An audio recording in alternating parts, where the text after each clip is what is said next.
What is going on, everybody? Welcome to another episode of Pod Scum. This right here is the podcast where we dive in to the deepest, darkest, murkiest waters with a plethora of legendary guests. I am, of course, your host, your bastard of ceremonies, the numero uno scumbag, Rex Ruger. You might also know me as a.k.a. the King of Sleaze, a.k.a. the Hair Metal High Priest, and most importantly, a.k.a. Diamond David Lee Roth Jr. That's right. That's my pops right there. Take one look and it is undeniable that you're looking at the son of glam, the front man for the band. Just smoked a few grams, got a million fans. I'm your ice cream man, Mr. Wop Bop Loo Bop Wop Bam Bam Shazam. God damn. Feeling good. Most importantly, everybody in the house is looking good. And that is all made possible by the product that does it for us. So if you want the quaff like Roth, use the product that gets you that. I'm, of course, coming to you, as always, from the lush, lavish, lavender lounge of love. Try saying that 10 times fast. And I'm joined, as always, by my friend, a man who always watches my back, the hardest working puppet in show business, the legendary Keith Hernandez puppet, a man who says very little, but always has my back.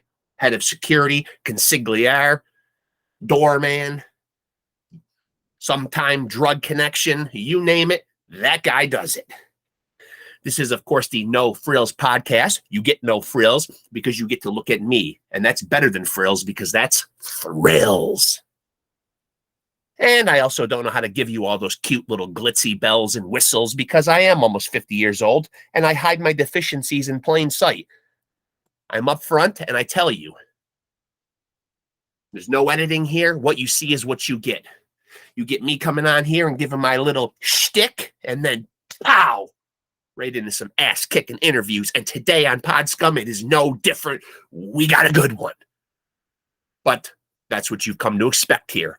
And if you want to see a hell of a lot more good ones, like and subscribe because the ass-kicking interviews are going to keep on coming.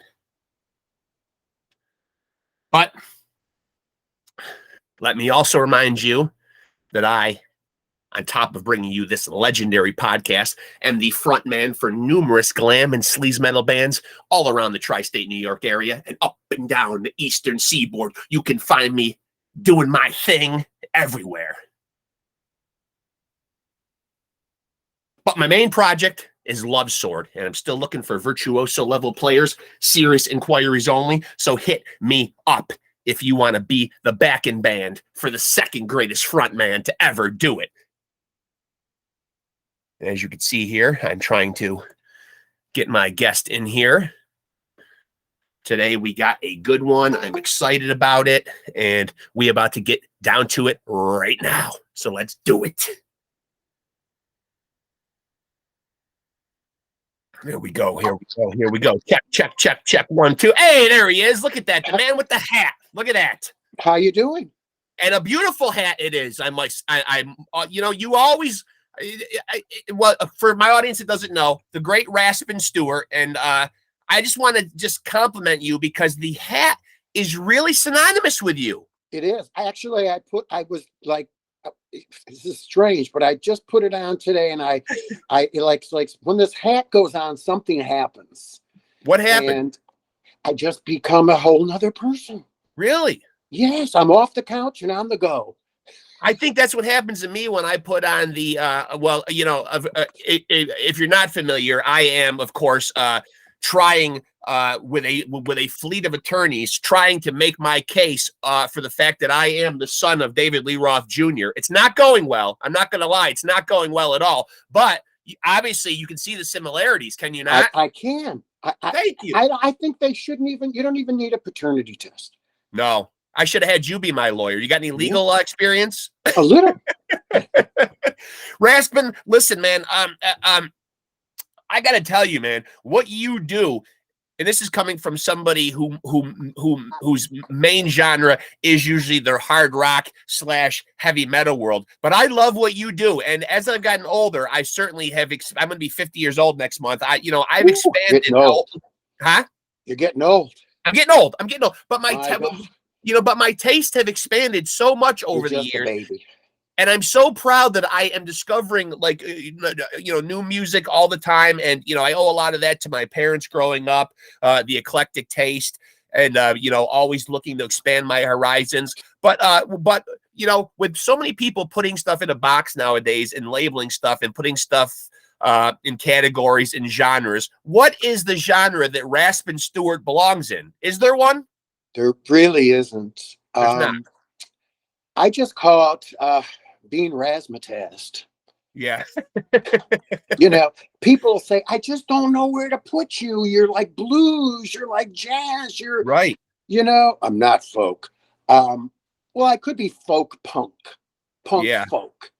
But I've seen the folk. I've seen the folk label though. I've seen you hit with the folk label online. Definitely. Yeah. People like that. But I would consider me more blues and jazz and just kind of coming from the heart, that's where my music comes from. Yeah. I would agree with that. And but you started in music, but then you kind of, and correct me if I'm wrong on any parts of the story though, but then you went down a different road and had a very different career in the literary world. I did. I started in music in 75. In 81, I accidentally started a magazine called Boulevard Magazine. Okay. And it took off. And bye-bye music, hello, money and magazines. Yeah. And I loved it. I mean, who wouldn't? You eat in the best restaurants, you get to dine and review them, theater, movies. Sure. Plus you meet all the advertisers, which are really cool too. Yeah. So fast forward 32 years and a lot of pet projects in between, like Brittany Campbell, I produced her record. CCH Pounder, I produced her Smoke record. And then I produced my own records, which my first record got picked up by Starbucks, which was really cool. Yeah. But it sat in my garage for 10 years, which is kind of cool too. It's a story. Yeah. Well, I was doing the business end, learning about that. So then in 2016, I closed the magazine and decided to go after music full time. And that's what I'm doing now. I'm doing it in my later part of my life because I love that. I feel my songs are not spiritual so much as they kind of talk about life a little bit. Sure. In my, I call it, because my songs come through me. I take credit for writing them, but not really. And I have this blue light on me because, can you see the blue on my face? Yes. Yep. Because I thought it would fit the pod scum look.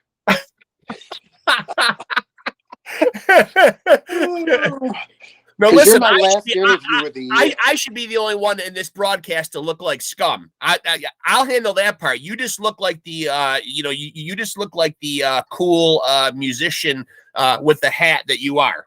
Okay, so and I lost track where I was, so we can go on to another subject. Well, I'm curious though. Like when you say you accidentally start a magazine, what does that mean? I was broke. Okay. I had no money. I was window trimming. Do you know what window trimming is? No. I didn't know what to do because I can't work for anybody because I'm like a little. Yeah. So I started where I was walking down the 3rd Street Mall in Santa Monica, and this had this ugliest windows I've ever seen. And I said, I could do better than whoever's doing that. So I went in and asked the guy, and he gave me the job. And window trimming started it, and which put me on Ventura Boulevard. And I met a woman by the name of Dale Thomas who owned Glendale Today. And she said to me, you would be great in sales. And I thought, if I can do it for you, I could do it for myself because magazines are all about sales. Right. If you don't have advertising sales, you don't have a magazine. Right. So I did it, and it just really took off. It But literally. in hindsight, though, do you think though that taking that break, actually, and starting the music, as you said, at this point in your life, later in life, do you think that it's helped because of all the life experience and things you've learned? Because you're channeling these songs through you, as you said, and now you've got a lot of life experience under your belt. Do you think that served the music well? I wrote the songs when I was young, which is interesting. Most of them. Okay. Except the later album, I wrote a few of the songs. But I think singing them, I really feel them when I sing them. Yeah. So I think what it did for me, the magazine, it gave me a good sense of business. Right. In dealing with people and fairly. So I'm starting a music company. I did start a music company this year where I'm placing songs into music and TV into film. Okay. And that's going pretty good because that's only about 6 months old. Yeah. So that's going good. And don't have any shows booked for the beginning of the year. And that's it. Yeah. Well, I'm interested in from what I read on you online, it's kind of a lot of the articles I read on you, they kind of chop your life into two separate. You had a Chicago phase, and then you had a Los Angeles phase of your life. Right. Yeah. I don't consider my Chicago phase of my life I would go up to Chicago to play in some of the clubs the last year because Right. I was 16 when I was 16 when I did that, and I left home when I was 17. So I consider Los Angeles really my growing learning point in life, even though the Chicago part, I never listened to the blues. I never listened to jazz. I listened to Cat Stevens, Harry Chapin, Joni Mitchell, Bette Midler, Peter Allen, things like that. And I love show tunes. I love show tunes. Yeah. Yeah. Hard not to love. It's hard not to love show tunes. I think that's everybody's guilty little pleasure. Well, the musicians that I hang out with, the folkies, every time I turn on a show tune, they turn it right off. Really? I'm serious. I don't know. Maybe you have to be a heavy metaler to get it. I get maybe so. Yeah, Because, maybe. do you know Midnight Fury? No. She's a heavy metal station. She loves my music too. Really? Yeah, because it's interesting. Heavy metals get me. Yeah, I guess they do. Yeah. I guess they do. Yeah. Well, having an upbringing in Chicago, though, which is obviously a city that is known for, blues and jazz. Do you think that that in any way was beneficial in your musical upbringing? No. Because realistically, oh God, I'm going to say it because you're the end of the year. Okay. I don't really listen to music. You don't? No. Fair enough. I don't. And believe it or not, you're not the first guy who said that on here. I get a lot of guys who say, sometimes that they're so busy creating that they just don't have the time. They're creating their own music. Right. And I don't think it's meant to sound pretentious or snobbish or anything like that. And I certainly don't take it that way. And I don't think that's the way that you mean it either. But when you're creating so much. I mean, when I listen to music, I still listen to I'll go, Siri or Alexa, play smooth jazz. Yeah. Or I'll say, play, my new thing I'm listening to now is Cuban, bossa nova. Okay. I love bossa nova. Yeah. So when you sit down to create music, do you have a specific creative process? Like, do you have any habits or rituals? Like, do you have to go off to a certain room to create, or do you have any kind of an ambiance or a mood that you set, or a specific place that you like to go and write music? Or is it just kind of on the fly? It could happen anywhere. All my music, I've been high. You've been high? Marijuana. Every song I've ever written. Hey, you're already, listen, you're already on the same page as me already. I like that already. Yeah. And I just sit down, I put a little tape recorder in front of me, or digital, whatever they call now. Okay. And I just smoke the hookah, and I just play, and I play, and something comes, it comes, and the words and everything come at once. And maybe I'll put it away and I'll pick it up the next day. I just been co-writing with a friend of mine, and he does the same way I do. And we wrote 9 songs in 6 months. It's unbelievable. And you His guys name are is able Kim Margolis. and you guys just get together and you get around that hookah, and that's it. Just it opens up the creative floodgates. It's just like boom. Yeah, It's marijuana. like just, I've never written with anybody before, which is really. I've written with one person before, but this guy, it was magic. It was really magic. And how far back do you go with your marijuana consumption? Is that always been a part of your life? Let's see. How old are you in high school? 13, 16, 14? I think you're 15, 16, 17, and 18. Yeah. Yeah, that's when I started. Yeah. Me too. Yeah. And I haven't done a lot of drugs. I've done cocaine, but I didn't really like that, and a couple other little things. But I didn't. It's not really my thing either. I'm already pretty ramped up as it is. I don't need something to ramp me up more. I'm looking for the opposite of alcohol. Oh my God. I used to like alcohol. Yeah. That was never my thing not either. Good for me. Not good for me. I've been sober for 19 years. Good for you. And I was sober for another 12 years before that. So. And what is it that you think specifically, because this has obviously been, hotly debated over the years, where people say that, drugs open up, the doors to creativity. Do you find that it's something that you absolutely have to create, or is it just something that you think just enhances the creative process? I hate to say that I need it. Yeah. But you need every song I've ever written was written on it. So what the heck? Why not say it? Just cop to it, right? It's a 21st century, and thank God we can sit around and even have this conversation without having to worry about the feds knocking at our fucking door. Right. And another thing that I did with my, is I tried this year. Here I go. I tried an hallucinative. And how did you like that? I actually, it was okay. I didn't really feel it that much because I'm on Lexapro. Yeah.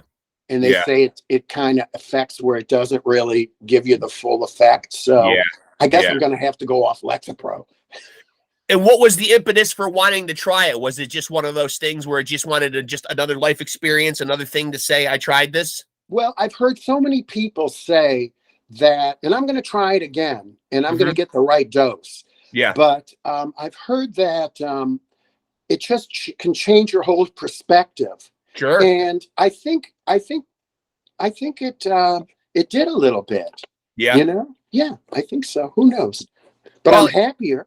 I keep going around going, I'm dead because I'm happy and I see the clouds. Look at those clouds. And there's certainly lots of people too who take it to tap into you see people trying to use it to open windows to other dimensions and to tap into the spiritual side of the I mean it's certainly a lot more. There's certainly a lot more to it, I think, than just like saying like I just want to sit around and see some visuals. You know what I mean? Like I think people are really trying to like, I think now in today's society, I think people really are using it to try to as you're saying, sort of gain insight but they're also using it for I think it's really on the verge of coming to, like, they're doing mushroom gummies now. Yeah. And so microdosing is a new way of kind of relaxing and calming down. They're using it medically, I think. Sure. I have no idea. Yeah. But I'm just giving you, I hear. I should know this because I work in the healthcare field. I am a nurse by day, but obviously, a lot of that stuff is only prescribed by certain doctors, and you got to go through and add certain accoutrements and like stuff onto your license to be able to do that kind of doctoring. I mean, I don't know if any doctor could just say, I'll put you on medical marijuana. I think there's a special course and some additional training that you got to take on top of the regular stuff you take to become a doctor. Now, where do you live again? I'm in upstate New York. Now, is it legal there, marijuana? If you have a medical card, but it's also getting very loose here recreationally, though. Nobody seems to give a shit anymore. Right. It's not raising the eyebrows that it used to raise. I mean, it's certainly not. It's certainly by no means condemned. I mean, unless it's a generational thing, and it's old people who still think that it's a terrible drug, and I mean, obviously you get people that are 80 years old, 70 years old, and I specifically take care of a lot of geriatric patients, so in their mind, it's the same drug that it was back when they were young, and it was very taboo, and you just don't do it, And you're not going to convince them that, if you try to talk to people and there's that generation gap and try to tell them, no, hey, this is all fine now. You know what I mean? Like, it's not against the law no more. I don't think they can get around that in their own mind. I think the world is changing. It is. Yeah. And thankfully it's changing. Now, where do you stand specifically on certainly if there's anything off limits that you don't want to discuss, but where do you stand since we're talking about drugs and opening those doors, where do you stand spiritually? Oh, that's a great question. Yeah. I believe that I'm a totality of the divinity and that we are all one. Okay. One. Okay. Every breath comes from the divinity. Okay. The breath that you breathe is the divinity. Right. And that's what I believe. And where do you stand on like a higher power? Like God and Jesus and Buddha and stuff like that? Yeah. I kind of feel that you're the only God you're ever going to know. Right. And I believe that I believe there's a higher power, but I believe we're all it. Right. Like your finger is part of you. Right. We are part of the divinity and the whole. So do you believe that, in anything as far as like an afterlife? I've gone through different things like beliefs with that. And I've come to the conclusion at the age of 66 that I feel that afterlife is an ego that people want. Right. Because you can ask a lot of people, what happens to a tree? And they'll go, it dies. Right. Okay. And I think that that's an ego that you would put a tree above you. Right. Not you, but the person. Right. So I believe that when we die, we might zip back into this energy of some sort. Okay. That just connects us all. This is just my belief. Sure. That connects us all. And I don't know what happens. I don't care. Yeah. I've really been wrestling with it myself too. And I think it really put it in perspective for me, having a conversation with somebody recently who's in the same age bracket that I'm in. And I think I am starting to get to that chapter of my life where you start to really look at your own mortality and think, geez, like I'm kind of entering now the last third of my life. Yeah. You know what I mean? And it's hard. It's very difficult. And I think we all want to believe that something's going to happen and that there's something after all this, but it's just, I think it's hard. It's hard because I think we're all pessimistic by nature, and to not have something that's, tangible, that we can say, geez, here's some actual tangible, hard proof of what's going to happen to us. It's hard. And I realize that's the whole crux of what faith actually is. It's trying to have a belief in things that you can't see and touch and reach out. But it's not easy. It's not easy. No, but I'm okay with dying. Yeah. Yeah. So I'm just going to live the rest of my life to the fullest. That's all you can live do. One day at a time. I'm here with you. I'm not going off into a show like if I have a show, so I'm here with you. Right. And I'm really enjoying this conversation. Yeah, me too. So I'm curious as to that grit and that raspiness that you have in your voice.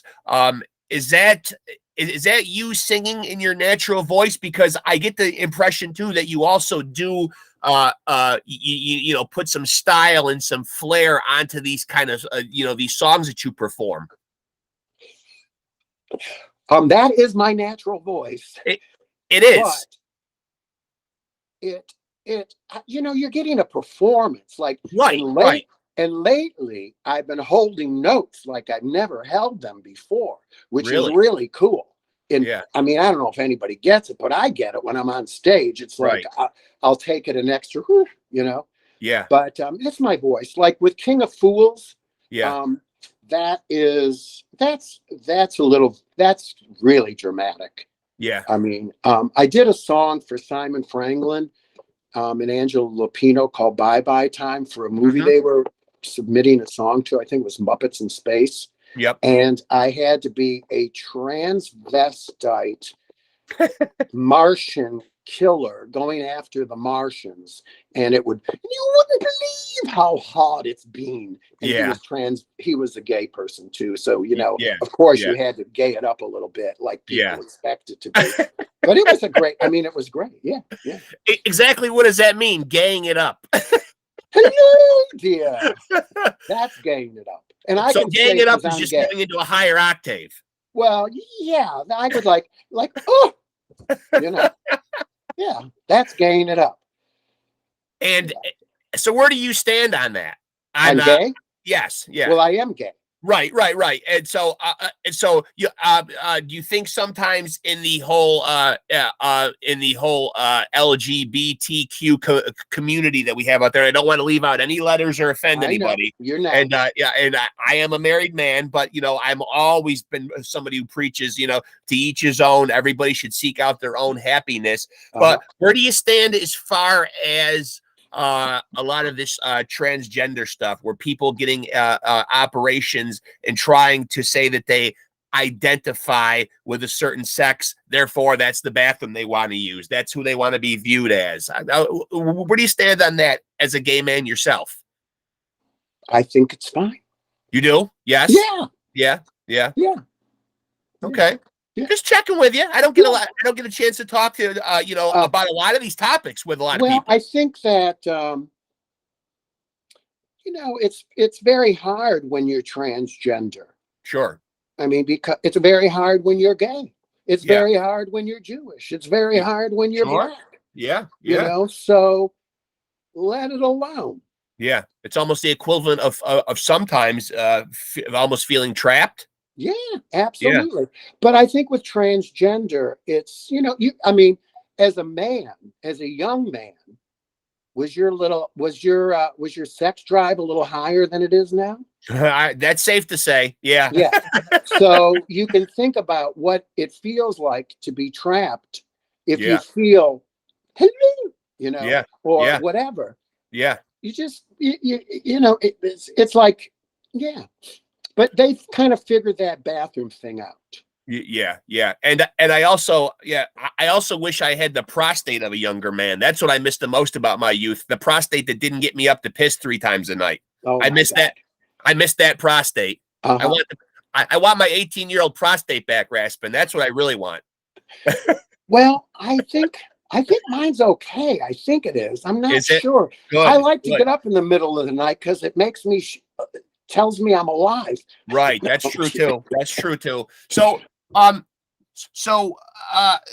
New York to LA album, I'm curious as to why this is not up on music platforms and only available through your website. I take it that's something deliberate, but why not go with the Apple Musics and the Spotify's and all this shit? I mean, is it just one of those things where is it a business decision? It is on all those sites. I can't find it on Apple Music. I know. Did you type in Raspin Stewart or Raspin? Yes. Yes, I know. They don't like me. Nobody likes me. Nobody likes me. Okay, so it wasn't a deliberate thing where you said, I'm going to make people come to my site and purchase it here. It should be available there, and they're not putting it up there? It is there. It is there. I've gone to my Apple Music and cannot find it. If I type in your name, I only get one album available to me. And that's what? Jesus. Well, yeah. No, I can look. I don't edit anything. What people see. Well, I get a single called "Reelin'." Yeah, that's wrong. Yeah. I know. And I'm spelling your name correctly, and I never had, Apple Music is the platform that I use. I thought maybe it was a business Try thing. RASPIN Stewart. I did. Try RASPIN. Oh, just Raspin. Okay. Yeah. Okay. That's the problem. That's the problem, huh? Yeah. I don't know how to figure it out. I tried. There it is. You're right. There it is. There it is. Yep, I will add it to my playlist right now. I wonder why not the last name then? Why not the last name? Because I don't know. Because at a point in my life, people were saying Raspin. This is Raspin. So I just kind of went for Raspin. So you're kind of like doing like the Prince, Madonna. I'm just going to be known as one name. Yeah. Well, as long as you don't like Raspin Stewart better. As long as you don't turn yourself into an unpronounceable symbol like Prince did. I mean, right. I want to be able to at least pronounce what I'm looking at.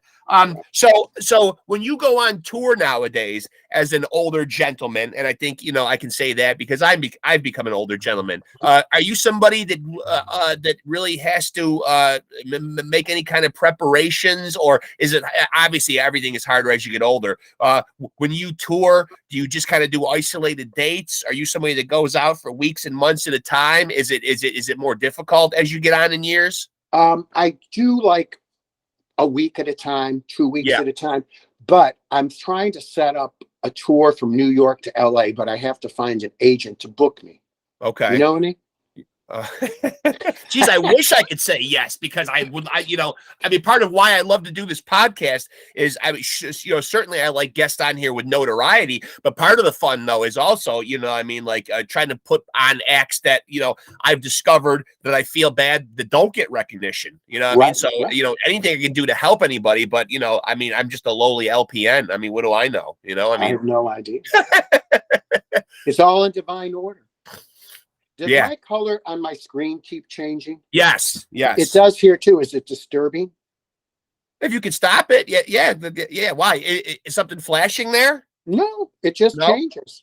Yeah, that's weird. Yeah. All of a sudden, like right now, you're perfect, and there's no. But then all of a sudden, man, you'll get bright as if the sun is shining on you. Yeah. That's kind of cool. Yeah, it's all right. It's all good. So, New York to LA. Yeah. That took me 5 years to record that record. Really? Mm-hmm. And why so long? Are you just a perfectionist? Well, I am a perfectionist. Yeah. But it was kind of, it started in a bedroom. Okay. And I had this band that I played with for 5 years. And we were tight. Yeah. We were really tight. And so we went in and we started to record this record. And then all of a sudden, it just kind of took a long time. And then we went to San Francisco to play. And then we came back and we started the record. And it just took time. Like we stopped working on it because of money. There's a change in color. Yeah, money tends to... I'm a singer of a different color. Yeah, I certainly money puts a damper on things. Yeah. So it all came out perfect because it got some great players on there. Like Nori Norig played violin, who played on Doobie Brothers' Old Black Water. She's great. Yeah. Just a lot of great players on there. I've seen some live performances of you on YouTube, and you're playing with a couple of people, really great people. Yeah, they look definitely like people, but very talented though. I know that, I don't know if there's still guys that you played with or how old the video was, but there was a gentleman who really playing his bass up very high too. Yeah, that's Bo Astro. He's a great bass player. Great. Yeah, great. I mean, and you guys just sounded extremely tight. I mean, are now, is that the band all the time, or do you pick up? No, they've moved on. Yeah. One of them had, one of them Well, it was 6 years, so I guess Yeah. it was time, you know. One of Yeah. them moved to New Jersey. New Jersey, nobody Yeah. goes to New Jersey. Ascend Joyzy, for not on it. purpose. They usually don't. No. Yeah, yeah. So, I know you mentioned earlier that you don't do a lot of listening to music, but when music first got its hooks in you, at whatever age you were at, do you remember? You Oh know who yes, those? I was like in the between my mom and dad Yeah. in the front seat, singing away to the radio, and my niece, my cousin, not my niece, in the back was singing, and she couldn't sing worth doodle. And I turned around and I said, "You gotta either get it on or turn it off." Yeah. And Yeah. she like looked at me, but I've been singing my whole life. I came out of the womb singing. And are you a guy who plays multiple instruments? No, just guitar. Just And I guitar. only play rhythm guitar. Okay. And I Okay. play a Richie Havens kind of chunky guitar. I use my guitar as a percussive Yes. instrument. Yeah, I do. Yes, I could tell by watching the live clips that I mentioned that you play it, and that's very accurate. That it comes across as very percussive. Yeah, for sure. And if you send me, do I have an email on you? I don't know, but I can send you one afterwards. Yeah. And I'll send you you don't have the CD, do you? No. Would you like it? Yeah, absolutely. Oh. I can't even believe that people still fucking play CDs. But I've been me being an old school guy, and I've talked about this with Well, other I'm going to artists send on you a here. digital download. Yeah, but me being a guy who and I don't know if you're of the same opinion. I'm assuming being an old school guy, you probably are. But I do miss the days of having a physical product. You know what I mean? Opening up and looking at artwork and reading liner notes. And maybe I'm just a geek that way. But most of the people that I talk to that are old school guys, enjoy that kind of thing. Yeah. Having a physical product and something to open up and read. And I remember as a kid, you poured over that stuff. You know what I mean? You read everything. Yeah. Who the band thanked, who they liked, who they enjoyed touring with, every lyric. I mean, you poured over every picture. I mean, it was a big deal. It was, I mean, even buying cassette tapes, all that stuff. Opening up the whole gatefold and looking at everything. Right. Yeah. I just cleared out my CD collection. Yeah. And I had a collection. I mean, from way back. And I had a collection from the magazine too, because they would send me CDs of people. And so obviously a lot of changes in the music business from when you started, though. And I know there's nothing we can do about it. I don't think so. No. It's always been in bad shape since I've been in the business, ever since I've been a kid. Oh, it's terrible. It's terrible. It is terrible. It's terrible for like 80%. And 20%, they get the big bucks. Sure. Yeah. And I imagine it's probably always been that way. Yeah. But it's all good. But what about the digitalized music and the music platforms, though? I know there's not much we can do to change it. It's kind of like we're being pulled into it, kicking and screaming, whether we want to or not. But do you like it though? Well, I liked. I sold about $8,000 or $9,000 worth of We Do What We Do. I mean, New York to LA CDs. Mm-hmm. That's pretty good. Yeah. For an unknown artist. Yeah. And a lot of those came from shows, because I do shows and I'll sell shows. Sure. Merchandise. But realistically, why are they going to buy this song when they can just listen to it I'm on SoundCloud, I'm on iTunes, I'm on Spotify, I'm on Bandcamp, I'm on what else? Whatever else is out there. Yep. And because I'm on, CD Baby puts you on everything. Sure. Yeah. So that's where I'm. But I do love my website. Yeah. I like when people buy directly from me. Yeah, that is nice. Yeah. Because I've never seen a penny. Well, wait. Now I have since the digital. But I actually got a pretty big BMI check this year, which is cool. Yeah, that is nice. I've never seen any digital, CD sales from iTunes. Not many sales from iTunes at all. And when I was selling CDs and you had to send people CDs, I never made any money from them, but they said they were out. Yeah, and it's tough because Unless they paid me I think through you my gotta have a bank lot of account and I streams didn't too. know. Pardon me? I think you got to have a lot of streams to even make just a little bit of money too, right? It's something ridiculous. I mean, Yeah, this was before streams. This was when they had to buy the CD itself. yeah, I miss those days. Yeah. So, well, anything else you'd like to know, my new friend? Yeah, I would like to know how we get Raspin Stewart world domination. How do we take over Raspin? How do we get Raspin to not be an unknown artist anymore? Let's see. I think it would be good if people, music supervisors, would take the time to listen to Raspin. Yes. And you think that's the big problem? Yes, I think that's the big problem. Yeah. Yeah. And how do you get them to listen? How do you get your music to be heard by the right ears in today's music? I'm in the right town. Yeah. You're in the right town. Yeah. I listen to this. I have sent to 130 music supervisors in the last 6 months my music. Yeah. And 3 of them contacted me, which is pretty good. Yeah. Yeah. And so you have to follow up. You have to nurture them. You have to do the same thing I did with Boulevard. Yeah. You have to play the game. You have to get to know them. You have to get to know them. Yeah. And sell. Like somebody called me the other day for a song. They wanted a heavy rock and roll song. So I already knew that if they didn't look at my music, because I'm not heavy rock and roll. Right, right. But I did have a song that fit the track perfect. So I sent it off to him, and he emailed me back immediately and said, I'm really looking for a rock and roll song. So I said, now this is the first time I've ever pitched like this. I said, did you even listen to the song? Did you even put it over the frame and see if it fit? Because I did, and it worked perfectly. I mean, it worked perfectly.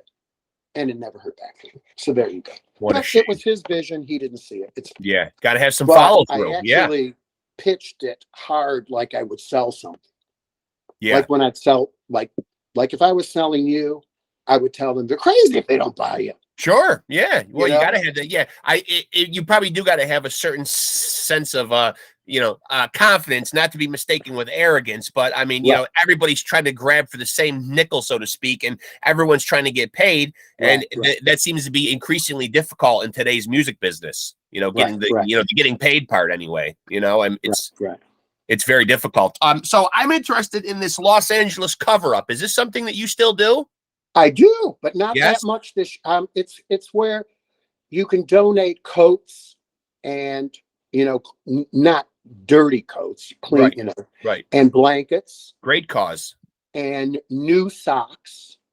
And you can donate them to the Great LA Cover Up. Just contact me and I'll get them to the LA Poverty Department. And it's pretty sad that this is a problem that we still have to worry about in our own country too. Oh my God, it's ridiculous. Yeah, it's pretty ridiculous. Bad. And I have to tell you, this town was full of homeless, full. Yeah, yeah. And all of a sudden, there's not that many around. What did they do with them all? Yeah, yeah. What did they do with them all? Upstate New York.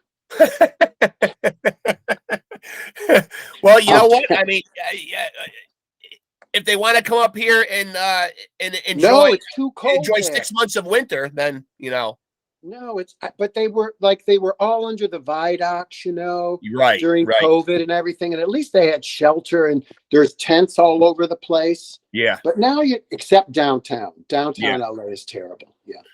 What was COVID like for you? First and foremost, did you end up getting it? No, I did not.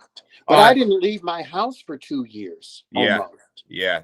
Because I was in a pod with my small family out here. Yep. And we kind of committed to have dinner almost every night together. And, because we thought we all were dying. Right. And then mixed with Trump shit. Yeah. But I actually kind of was okay with it. I mean, not okay. I mean, I was okay mentally with it. And did you find that when everything was locked down and we were quarantined, was it a particularly fruitful time for you as far as creating? Was it time well used? No. No. No, it wasn't. No. It wasn't. I gained 40 pounds. I lost 40 pounds. Yeah. I watched everything on Netflix, Hulu. It was okay for the first time not to have to do anything. Yeah. Because I do know. Yeah, absolutely. You couldn't go out and play. You're right. Right. I wasn't going to stream. I mean, look what's happening with this, on and off, on and right. off. Right.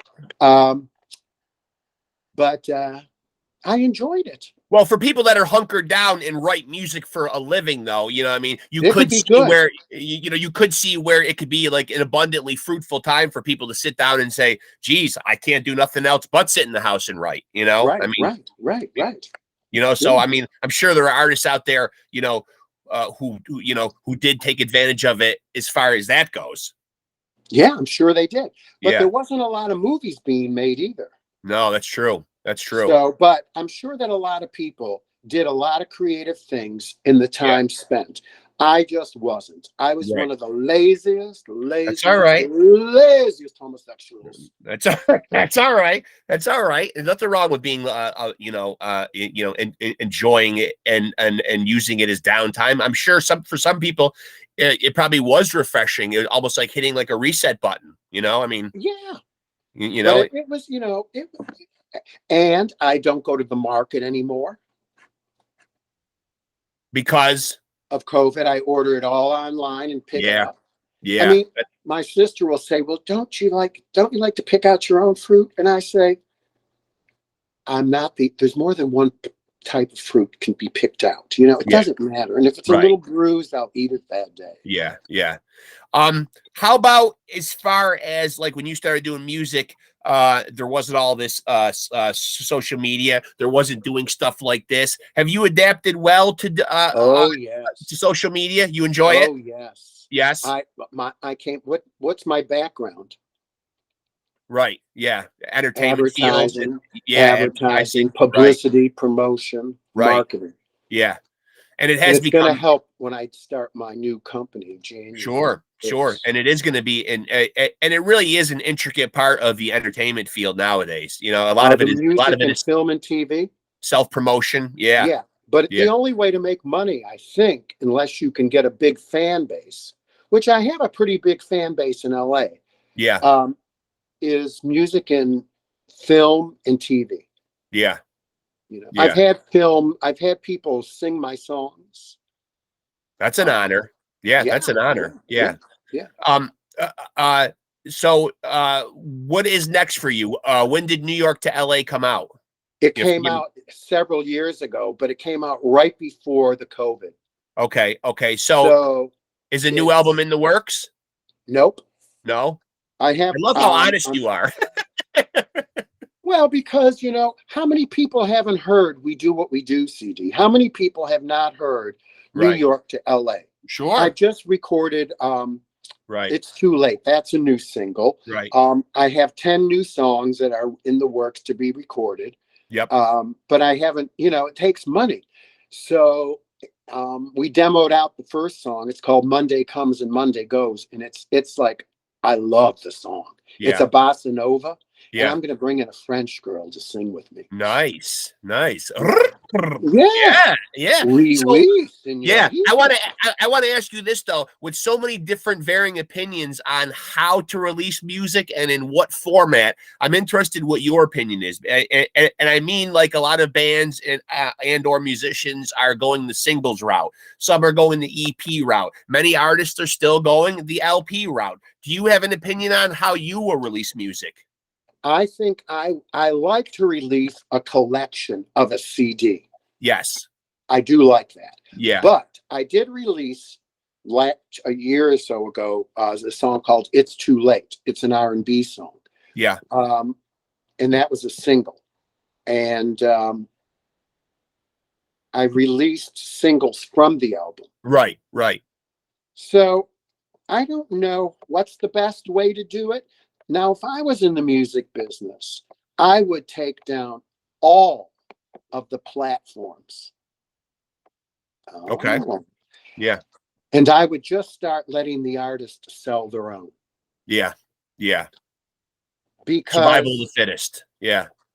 Because they're not going to sell. I'm not going to sell any records on Spotify or iTunes. People are going to pick the songs that they like. Right. Yeah. The only thing that Spotify does and iTunes does and CD Baby does is it gets your name in more SEOs and search engines. Right.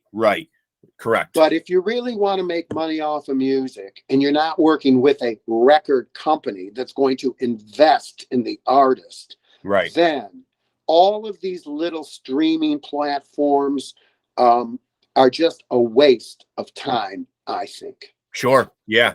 So with that being said, going the full length album sometimes, do you think sometimes that is a detriment because people's attention span is not what it used to be and they don't sit down and listen to an album in its entirety? Well, my audience does, because my audience is 45 on up. Right. So I mean, and people will say, Raspin, why do you keep doing that? Young people like your music. Yeah. Well, I know for definite that 45 and up love my music. Yeah. Yeah. Okay. Yeah.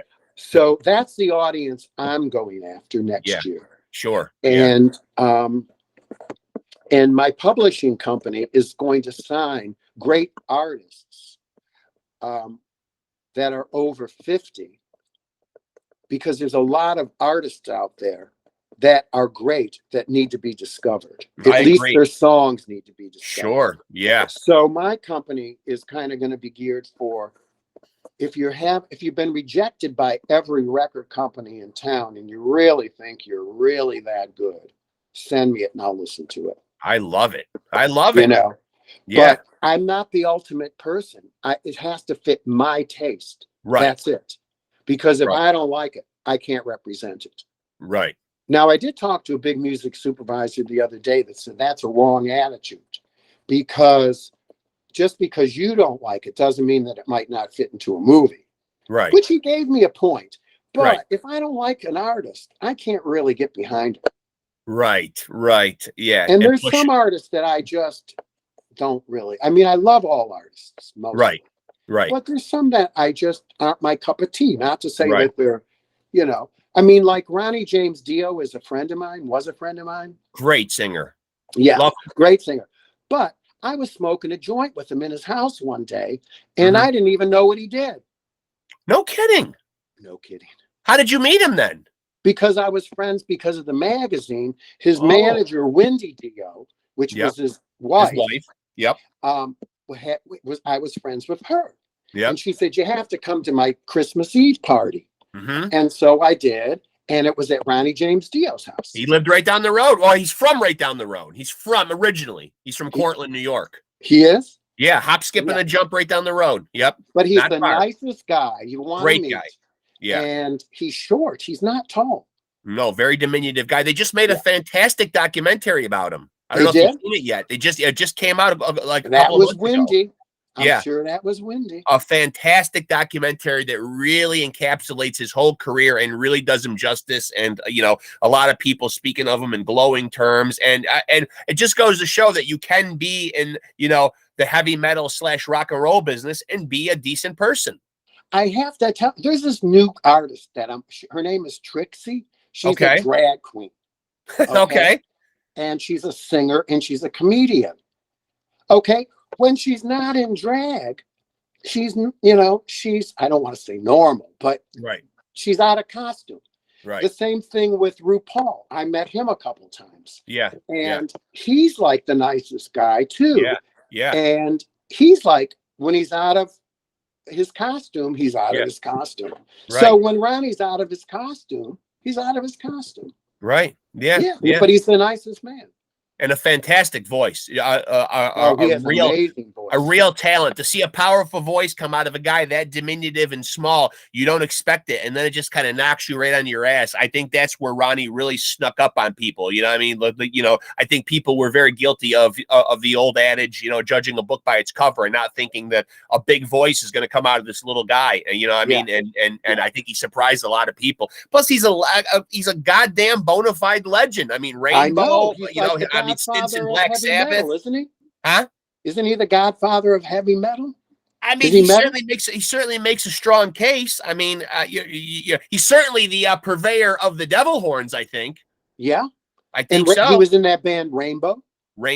I did a stint in Black Sabbath. Post Ozzy Osbourne. His own solo career was very illustrious and filled with lots of success. I mean, the guy did pretty darn good for himself. Had a great manager. It doesn't help that certainly doesn't hurt that he was married to her. That's always good. Right. Keep it family. Yeah. So always good to make sure the person watching your money is, Yeah. Well, I think all married men are going to understand, though, that the spouse is always keeping an eye on the money. Well, this is true, unless your spouse isn't on your side. That's true. That's true. No, I got to say, though, that like my wife just has a good head for the finances. And so I let her take I let her take the reins on it fully because she's better at it than I am. And you got to play to your strengths. That's all any of us can really do. I mean, I have to tell you, I would have been probably rich if I had a better half in my life because I was always good at making the money. Yeah. And I'm very good at saving it. Yeah. But as long as my bank account was up, I didn't care. Right. I didn't care if somebody was making extra money here or extra money there because I had enough. And I think people should be paid fairly. Well, let's deal with the fact that you don't have a significant other, Raspin. Are you having a hard time finding love in your life? Well, I'm not really looking. But I think this year is going to be a music year for me. Just total music. Total music. Okay. Yeah. Fair enough. And you know what? Probably the best things in life seem to find people when they're not looking. Right. And I have one New Year's resolution for this year, and that's no expectations. No expectations. And I think you should also add on to that a lot more hookah. Yes. Now, me, myself, I've never smoked marijuana out of a hookah. I don't even think I've ever smoked hookah. Well, either have I smoked out of a hookah because the hookah is not about pot. Right. It's about the peace pipe of life. It's a kind of a communal experience. It has many arms on it. And if you listen to the lyrics of the song, it's very spiritual. Right. Okay. Yep. And that line just kind of came out and it stuck and people love it. And they think I'm talking about pot, but I'm not. So what is your go-to then? Are you a joint guy? Are you a pipe guy? My friend just bought me for my birthday a glass bone. Okay. I've been smoking that. I've been vaping like this. Yeah, I've got a pen. I just recently picked up a pen too, and that's more for me and my son always talk a lot. I mean, I like the vaping pens and the stuff that they've come out with, but I still consider myself more of an analog smoker. I really like the green stuff, I think we can all agree on that. But there are times when a little discretion, even though everything's gotten a lot more lenient, there are times when your place is, and it is nice to have a little bit of discretion. And hitting the pen, nobody's really the wiser, Right. You don't know if there's pot in there or if there's just vape in there. If it's nicotine, right. And I don't, there are places where it's appropriate, more appropriate to use a pen. Yeah. Except, I don't, and then I like the pot better because, and it's not dipped in. Do you ever get the stuff that's dipped in stuff too? Yeah, me and my son tried to smoke one of these things once a couple months ago called a moon rock. And so this thing is pretty much just like it's like the THC oil. It's like a glob of that oil hardened up, and then it's rolled in keef, which is that stuff that comes after you grind your pot, and other dust that comes, and then it's rolled in pot, and it's rolled in all this stuff, and dipped in this and dipped in that, and the goddamn thing nearly killed us. We can only get through about half of it, and we were coughing our heads off. And I think sometimes when it comes to that kind of stuff, less really is more. Yeah, well, I kind of didn't like it because it left something in my chest. Yes. And it was kind of like it was breathing hard, like because, well, for October I did this thing. Oh God, you're getting it all. I am. I'm getting I'm getting a Raspin Stewart exclusive. Right. Yeah.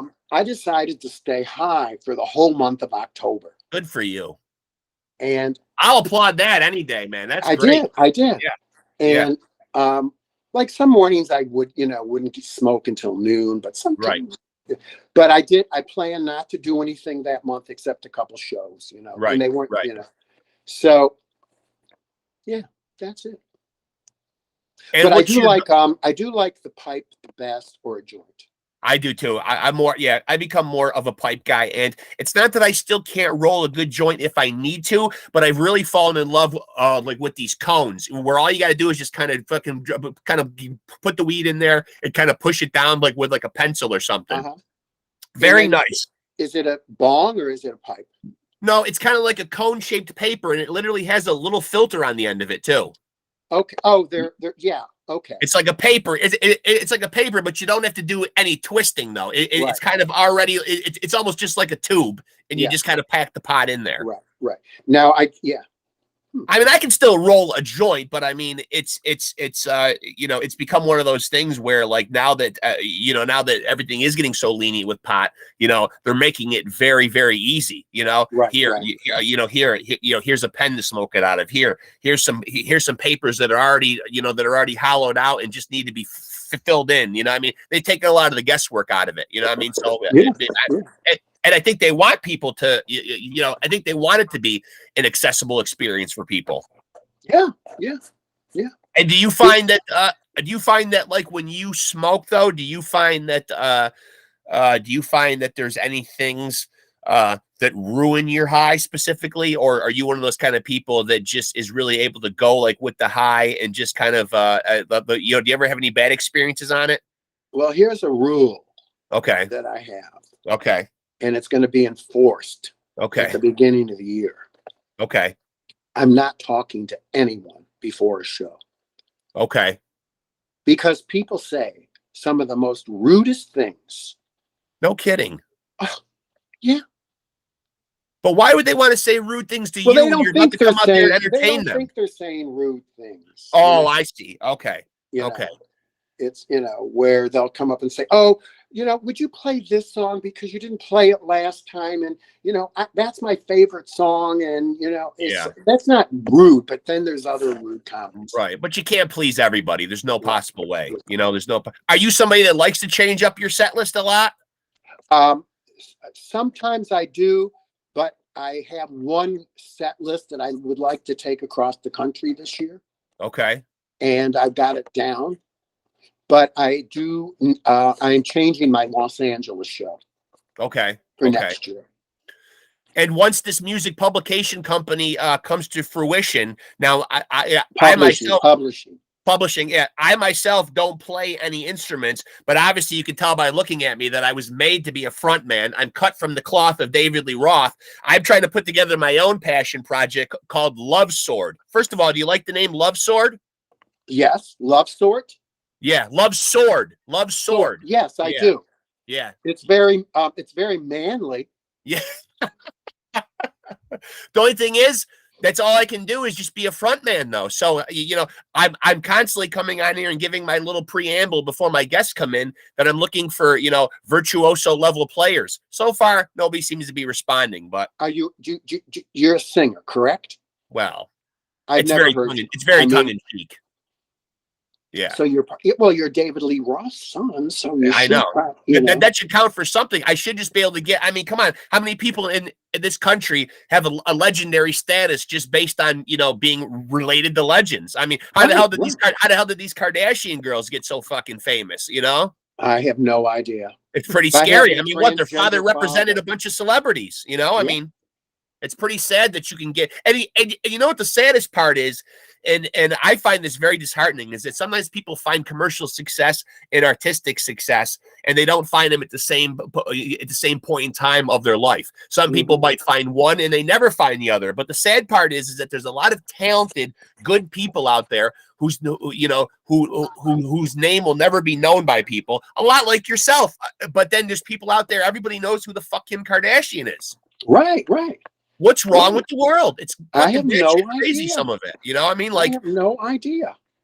But I mean, I have no expectations. No, that's probably a healthy way to live your life.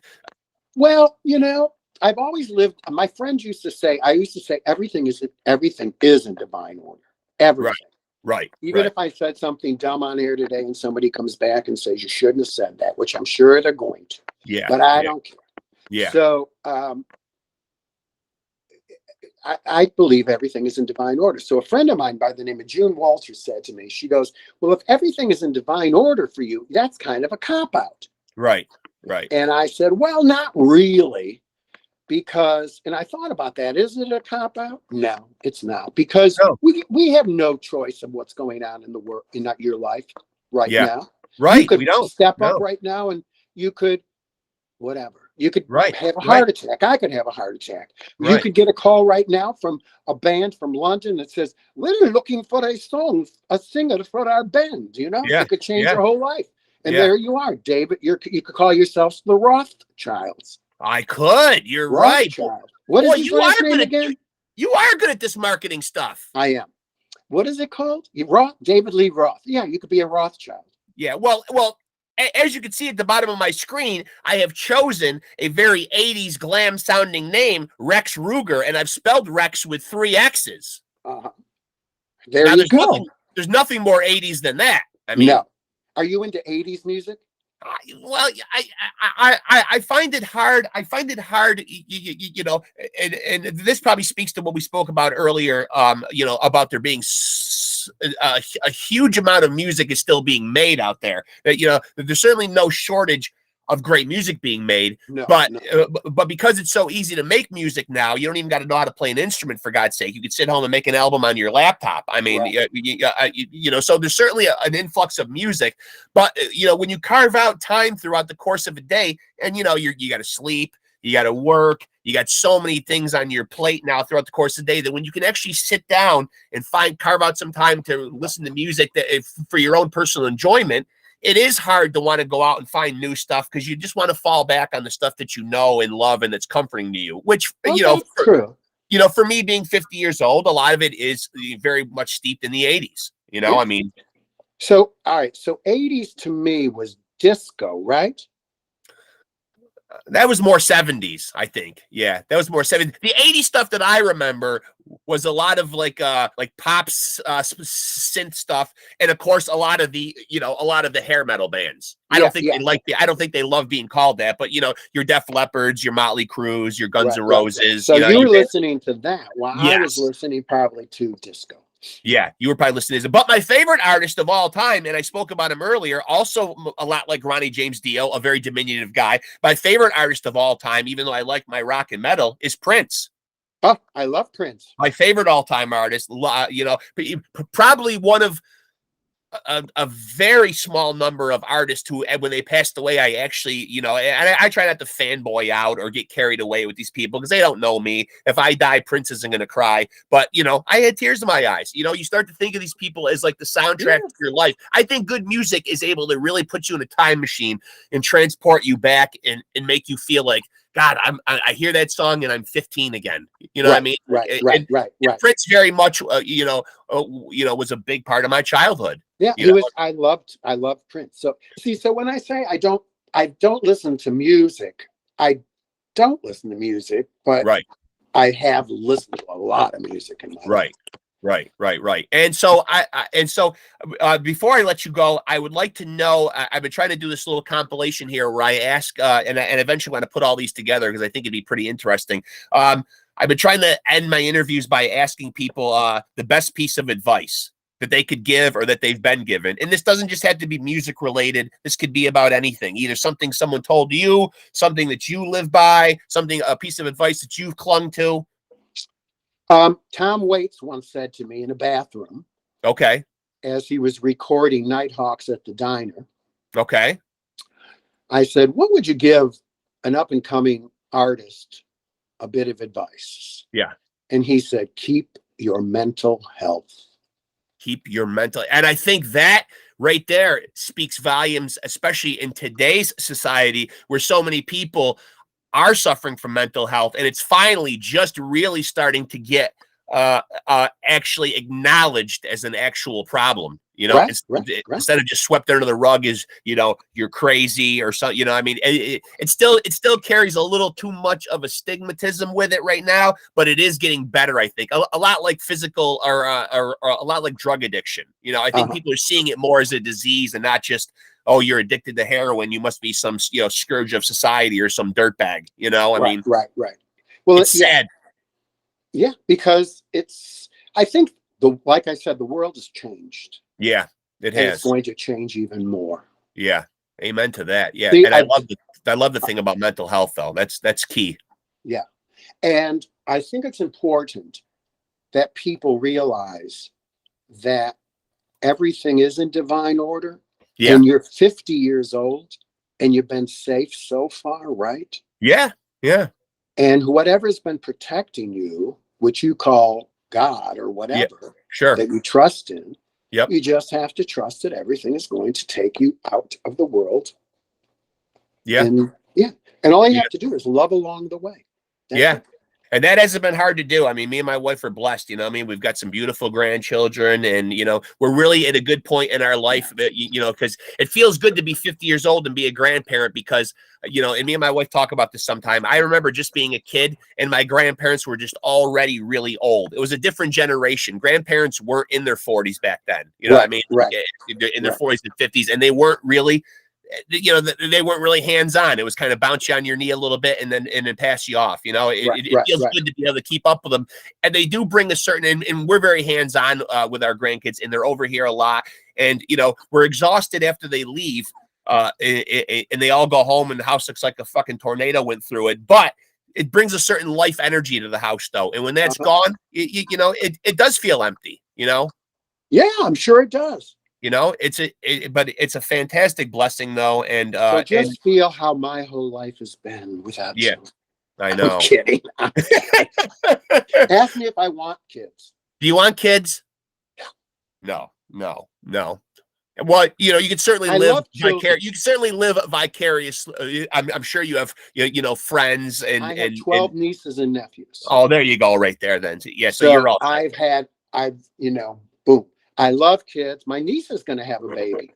Oh, that's great. That's great. Yeah. And I will say that it will take a few more months for our bank account to recover, though, because having all these grandkids certainly puts a dent in the wallet around holiday time. So yes, it does. There is that. But listen, I'm going to be rooting for Raspin Stewart world domination. It's going to happen in 2023. The exact same year that I'm going to take over YouTube, and PodScum is going to become a household name. I'm going to be the next Joe Rogan. Good. Yeah, I'm working on it. It was a pleasure, Mark. It was a real pleasure. It really was, I'm man. I'm going to ask you a question.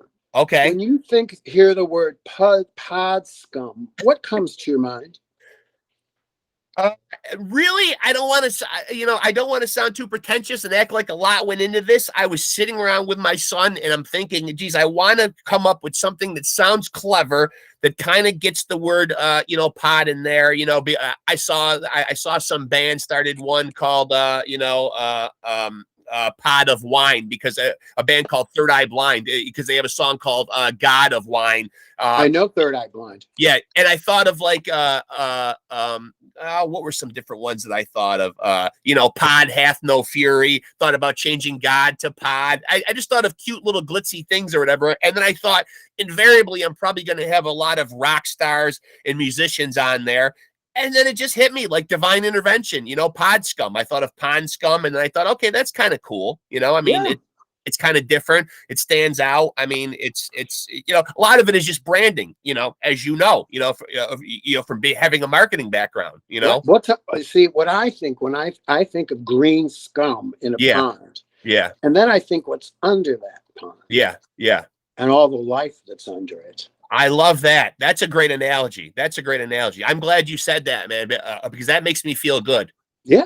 Yeah. That really made me feel good. Note, I'm going to say peace out, brother. Yes. And it's been a pleasure talking to you, sir. It has been a pleasure. I've never had an interview like this before in my entirety. Well, I appreciate you saying that. I am trying to deliver good interviews here, and certainly some. And you kept it moving even when I stopped talking. Yeah, which was good. I'm a novice myself. Everybody out in the world right now is trying to podcast, and I'm just trying to set myself apart a little bit and try to get interesting people on here and just have interesting conversations. Right. And if you hear of any more podcasts for Raspin that it can help in his world domination, please. We're gonna do it, buddy. We're gonna do it. All right. Yeah. So you're gonna send me your email. I will. And I'm gonna send you some Raspin. Yeah. And please do stay in touch, because I would definitely I'm going to. I loved our conversation. Yeah. I think we're going to meet someday. I hope so. When I'm in New York, or wherever I'm at. You've got a place.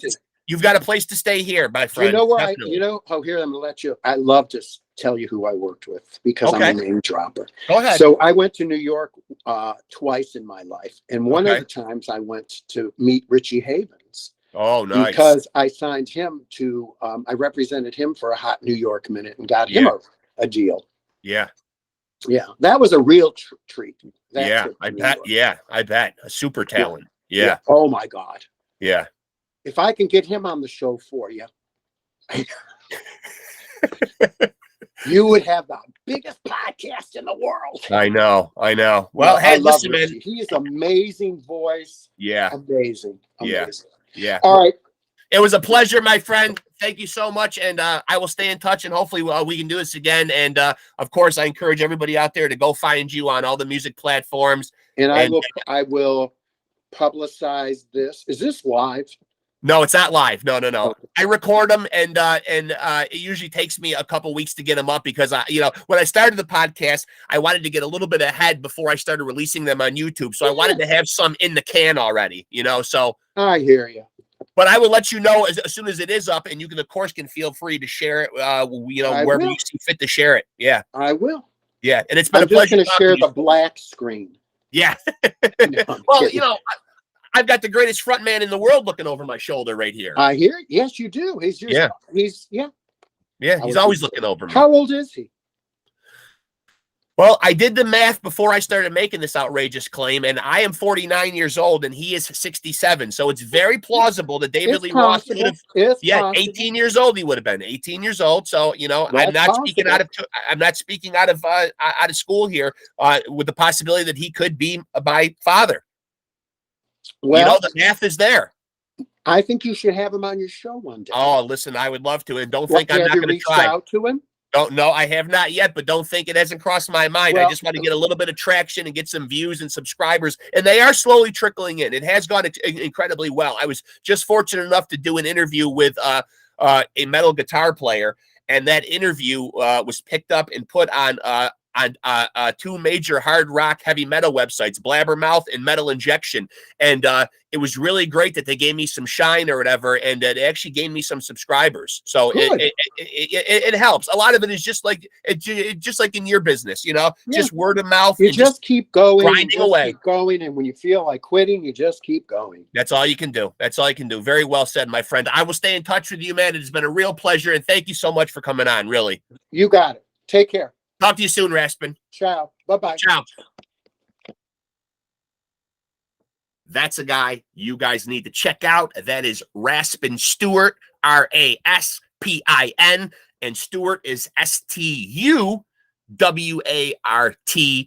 Go check out what that guy does. What he does is a lot different than what anybody else is out there doing. He's got a grit, he's got a timbre, he's got a tone to his voice. There's elements of soul, there's elements of jazz. The guy is just a fantastic talent.